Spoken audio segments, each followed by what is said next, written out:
Chapter 1. President Trump, his face a mask of controlled fury.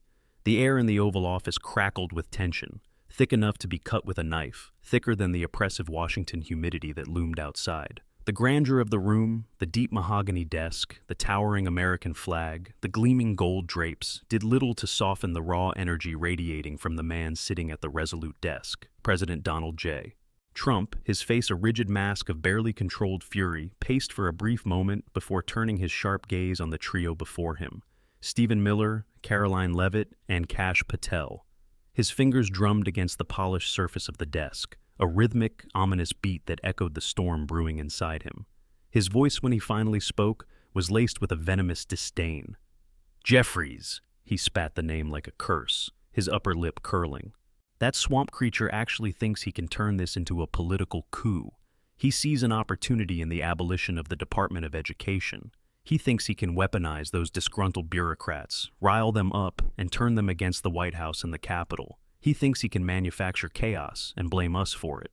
Stephen Miller, ever the political tactician, leaned forward in his chair, his fingers steepled as his mind raced through potential countermeasures. His sharp, angular features remained unreadable, but his eyes gleamed with a predatory intelligence that suggested he had already begun calculating the necessary moves to neutralize the threat. "The intelligence is credible, Mr. President?" he asked, his voice smooth and measured. "And the organized riot, fueled by laid-off Department of Education employees? That would take some serious coordination. Is there proof that Jeffries is involved in direct planning, or is he simply stoking the fire?" "Credible enough," Trump snapped, his patience thinning. He didn't need absolute proof, not yet. He needed to act preemptively, to stay ahead of the game, and not allow another protest to spiral into something more sinister. An employee inside Jeffrey's own office got wind of it, started talking. Word spread fast and reached the right ears. "They're planning something, Miller. Something big enough to be a spectacle. Something designed to make headlines and pin it all on us.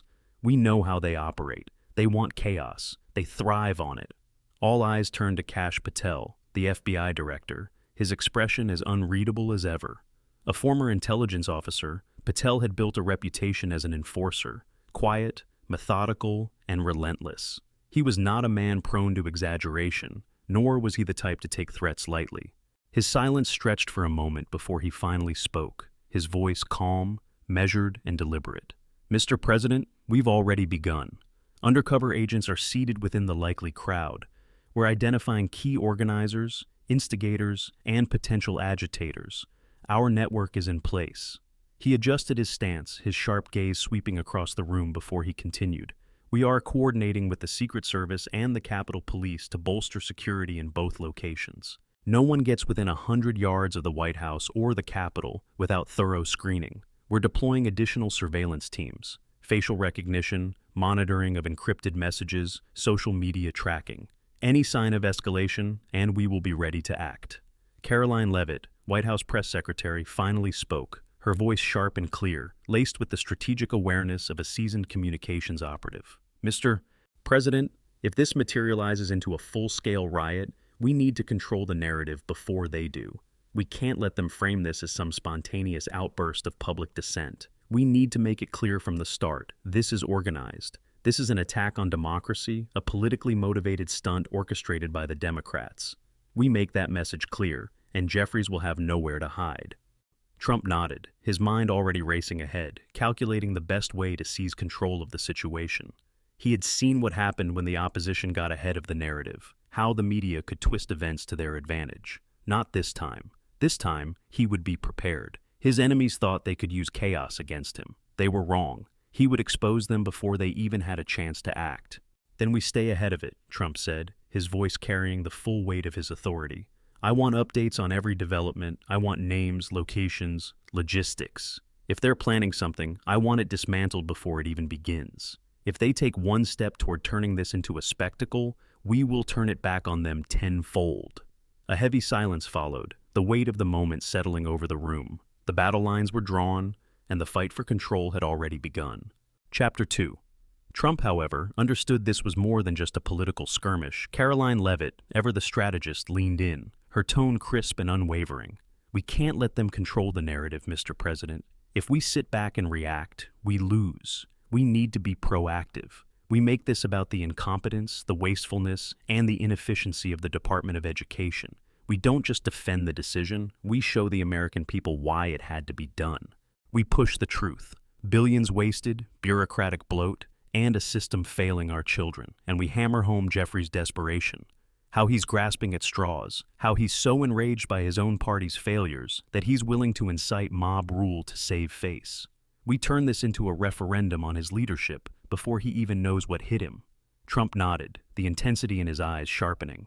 He knew the playbook well. Control the story, dictate the terms, never let the opposition gain momentum. This wasn't just about a budget cut or a policy shift. This was an existential battle over who dictated the future of the nation. His enemies weren't just seeking to challenge his decisions. They were attempting to undermine his authority, to destabilize his presidency.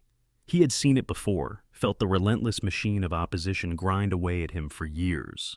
But he had learned how to fight back, how to turn their attacks against them. This time would be no different. The plan was set. It was a multi-pronged counteroffensive, relentless intelligence gathering, fortified security measures, and an aggressive media blitz designed to preempt and discredit the opposition before they could take control of the narrative. Patel and his operatives would ensure that any potential riot was neutralized before it could take root. The Secret Service and Capitol Police would lock down Washington's most critical locations, ensuring that no agitators could turn protests into chaos.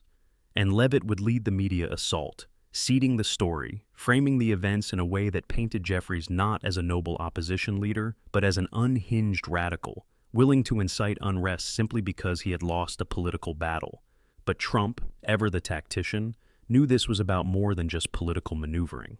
This wasn't a skirmish, it was an open challenge, a test of power, a direct assault on his ability to govern. If Jeffries was willing to cross this line, to incite unrest as a means of political leverage, then he had declared war, and Trump would make sure he regretted it. Meanwhile, across town in a dimly lit back room on Capitol Hill, Hakeem Jeffries stood before a small gathering of Democratic strategists, labor organizers, and progressive activists, his voice rising with conviction, his eyes blazing with urgency. He was no longer interested in cautious, measured opposition. The moment demanded something more, something forceful, something that would shake the foundations of Trump's reckless agenda. The time for polite disagreements is over, Jeffries thundered, slamming his palm against the worn oak table in front of him. The gathered figures, a mixture of policy advisors and grassroots mobilizers, nodded in tense agreement. Trump thinks he can just dismantle a federal department overnight, throw thousands of people out of work, and walk away without consequences? That he can gut public education and leave our children to suffer while billionaires cheer him on? No, we will show him that the people won't stand for it. His voice carried the righteous indignation of a man who had watched his party endure loss after loss, who had seen Trump steamroll over Washington's institutions with little regard for the fallout. But this was something different. This was an attack not just on policy, but on the very principle of governance. If Trump was allowed to tear apart an entire federal agency without resistance, what would stop him from dismantling everything else? This isn't just about the Department of Education, Jeffries continued, his tone urgent, commanding. This is about holding Trump accountable, about showing him the consequences of his reckless, authoritarian decisions. He governs through chaos. We'll show him what happens when the people push back. The room erupted in murmurs of agreement, some more cautious than others. The organizers in the room understood the power of civil unrest. They had seen how movements could shift public perception, how pressure on the streets could force political change. But they also understood the risks. If this escalated too quickly, if it spun out of control, they wouldn't just be holding Trump accountable. They'd be giving him an excuse to crack down, to tighten his grip on power. Still, the hunger for action was undeniable. Plans were already forming. Mobilizations, protests, media pressure. The groundwork was being laid for a confrontation unlike any Washington had seen before. And in the heart of it all, Jeffries knew one thing for certain. This was no longer just a policy dispute. This was a battle for the soul of the country. Chapter 3. The crowd gathered near the White House. Hakeem Jeffries spoke with the fervor of a man rallying an organic movement, his voice filled with righteous anger as he painted a picture of an oppressed people rising up against an unjust ruler. He spoke of the thousands of Americans wronged by Trump's reckless decision to dismantle the Department of Education, of the teachers, administrators, and public servants who had been cast aside overnight. His words carried conviction, fire, and passion, but beneath the surface he was carefully constructing a narrative, one that omitted the careful planning, the orchestrated nature of the event. The rally, the march, the outrage, it was all choreographed. Money had been funneled through a network of shell corporations, providing funding for transportation, supplies, and messaging. Paid activists, trained to stoke unrest, had been strategically placed within the ranks of the demonstrators. Left-wing media outlets had been primed with pre-written stories about a grassroots uprising, ready to cast Trump as the authoritarian suppressing free speech. It was a brilliant game, a calculated risk Jeffries was willing to take. If he could harness the anger, if he could make the unrest appear organic, he could force Trump into a defensive position. He could make him the villain in the court of public opinion. And if Trump overreacted, if he responded with excessive force, Jeffries could leverage that too, turning it into an indictment of his entire presidency. The day of the planned riot dawned gray and ominously still, the clouds heavy with the weight of an impending storm. The air carried a strange electricity, a silent tension that settled over Washington like a veil. As morning gave way to afternoon, the crowd began to gather near the White House. A motley assembly of former Department of Education employees, progressive activists, and hired provocateurs who had been planted to ensure the situation escalated beyond mere protest. Their chants echoed through the streets, their signs decrying Trump's policies in bold, dramatic lettering. But among the genuine anger, among the displaced workers and impassioned idealists, were professionals, individuals trained in the art of controlled chaos. The plan was simple: push the limits, incite confrontations, provoke the response needed to turn the protest into a political flashpoint. But Jeffries had underestimated the readiness of his opposition. As the march toward the Capitol began, Patel's network sprang into action with ruthless efficiency. Undercover agents, embedded within the crowd weeks in advance, identified the key agitators, quietly relaying information to waiting law enforcement teams. Earpieces buzzed with updates as operatives called out movements, flagged known provocateurs, and pinpointed the individuals orchestrating the chaos. High-resolution cameras, strategically positioned, recorded every moment, capturing not just the unrest, but the carefully executed coordination behind it. Patel had ensured that when the moment came, there would be no ambiguity about who had incited the violence. The response was swift, methodical, and absolute. The Secret Service, bolstered by National Guard troops, had already formed an impenetrable barrier around the White House, ensuring that no one could breach the outer defenses. Protesters who strayed too close were met with cold, unyielding resistance, their chants swallowed by the silent, imposing wall of tactical security forces. At the Capitol, the situation was even more tense. The Capitol Police, still haunted by the ghosts of past security failures, stood armed and vigilant, their presence a stark warning that there would be no repeat of past sieges. Law enforcement, fully briefed on what was to come, made targeted arrests in real time, plucking key agitators from the crowd before they could escalate the situation further. What had been planned as an uprising, a dramatic clash between the people and the administration, began to unravel before it could take full shape. Organizers who had expected law enforcement to be caught off guard found themselves outmaneuvered at every turn.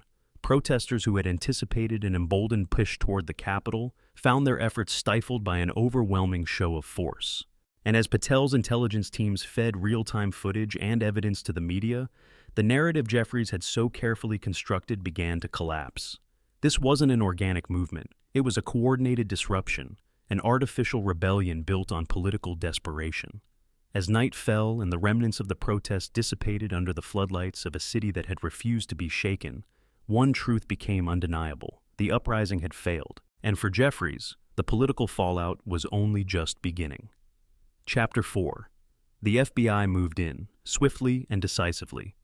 As the crowd surged forward, the tension that had been simmering beneath the surface exploded into chaos. Angry chants turned into shouts of rage, and within seconds, the first projectiles were hurled through the air. Rocks, bottles, anything that could be used as a weapon against the impenetrable wall of law enforcement. That was the signal. The line had been crossed. The protest, carefully orchestrated to appear as a spontaneous demonstration of public outrage, had become a riot. And that was precisely the moment the FBI had been waiting for. With the precision of a military operation, undercover agents embedded within the crowd moved swiftly. The key organizers, the ones who had been strategically placed to fuel aggression, the ones who had whispered instructions to keep the crowd moving forward, were taken down in quick, efficient motions. Black-gloved hands pulled them from the massive bodies, and before anyone could react, they were gone, dragged into waiting vehicles, their voices of incitement cut off mid-sentence. The arrests were surgical, methodical. The instigators didn't even have a chance to resist. At the same time, law enforcement lines held firm. The Capitol Police, their riot shields raised, didn't budge an inch. The National Guard, standing shoulder to shoulder, created an impenetrable blockade in front of the White House. Hidden cameras, placed days in advance, recorded everything in stunning detail. Patel had ensured that the operation wasn't just about containment, it was about exposure. The world would see who had orchestrated this, who had turned a protest into an attempted siege. The media would not be able to claim this was a peaceful demonstration gone awry. There would be no ambiguity, no way to spin the footage into an anti-Trump narrative. The rest of the crowd, realizing too late that their leaders had disappeared, began to falter. Without direction, without the voices urging them forward, the movement lost its energy. Some pushed forward out of an instinct, only to meet the unyielding force of security forces. Others hesitated, eyes darting around as they saw men in plain clothes being hauled away, as they realized that the chaotic tide they had ridden into the streets had suddenly turned against them. Confusion rippled through the ranks. The boldest rioters, now leaderless and outmaneuvered, tried to reignite the aggression, but the momentum was gone. Within hours, what had started as an incendiary demonstration meant to shake the foundations of power had crumbled. The mob, once surging with righteous fury, had dissolved into scattered groups, retreating in the face of overwhelming control. The streets, littered with debris, discarded signs, shattered glass, broken banners, were eerily quiet. A handful of protesters still lingered, refusing to accept defeat, but they were few and far between. Law enforcement swept through, making final arrests, ensuring that no one could claim victory from the ruins of the failed riot. The White House remained untouched. The Capitol stood unbreached. The message was clear. Chaos would not prevail. Jeffries had played his hand, and he had lost. The administration had turned the so-called uprising into an example, an undeniable proof that law and order still reigned. And as the last protesters vanished into the night, the battle for the narrative began. Chapter 5. Trump stood before the nation. That evening, as the nation sat glued to their screens, President Trump addressed the American people from behind the resolute desk in the Oval Office.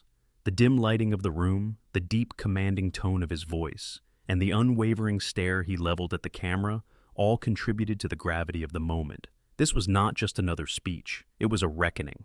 The nation had watched the events of the day unfold in real time, but now, Trump was here to define the narrative, to ensure that the truth, his truth, became the only truth that mattered. He began with a firm yet measured explanation of his administration's decision to dismantle the Department of Education, speaking not in the broad strokes of a political crusader, but with the calculated clarity of a leader making the tough decisions necessary for the nation's prosperity. For too long, he said, his voice steady, bureaucracy has stood in the way of progress. The Department of Education was a bloated, inefficient agency that did little to serve the hard-working American people. We are returning power where it belongs, to the states, to the parents, and to the teachers who truly care about our children's education. Then, without missing a beat, he pivoted. His expression darkened, his voice took on a steely edge. He spoke of the chaos that had unfolded in the streets of Washington, of the so-called protests that had been nothing more than an orchestrated attempt to incite violence and destabilize the government.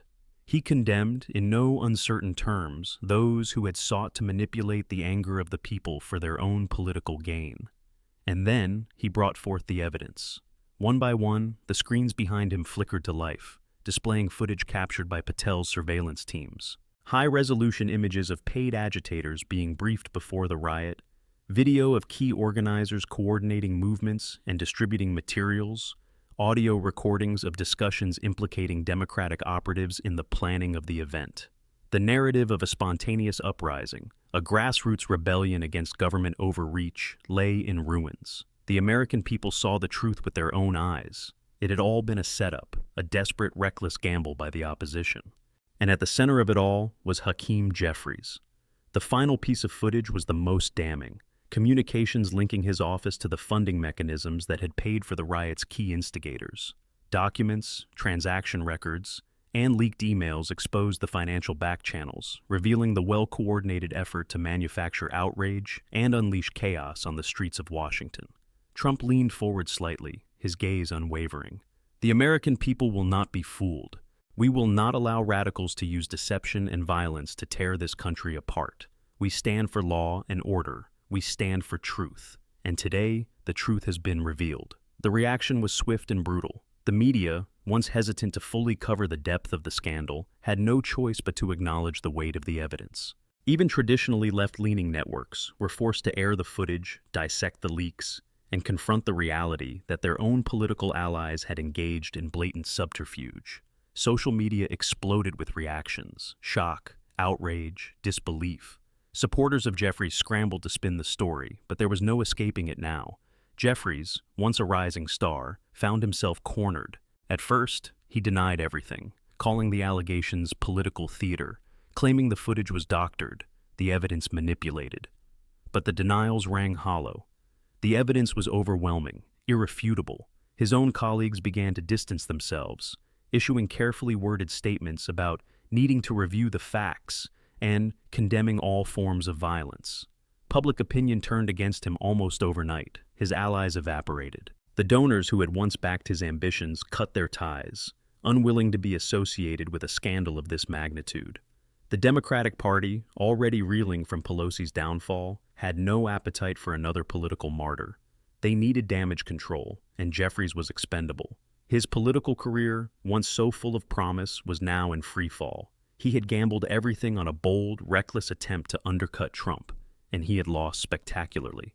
Now, as the walls closed in, he was left with a grim realization: there was no way out. Chapter 6. Patel's agents presented an investigation that exposed the whole scandal. In the days that followed, Patel's agents methodically laid out the full scope of the investigation, piece by piece, in a devastating sequence of revelations that left no room for doubt. The scandal was bigger than anyone had initially realized. What had started as an effort to challenge Trump's policy decisions had spiraled into a calculated attempt to orchestrate civil unrest, all funded and facilitated by a network of dark money groups tied directly to key Democratic operatives. Patel's team, relentless in their pursuit of the truth, connected the dots with chilling precision.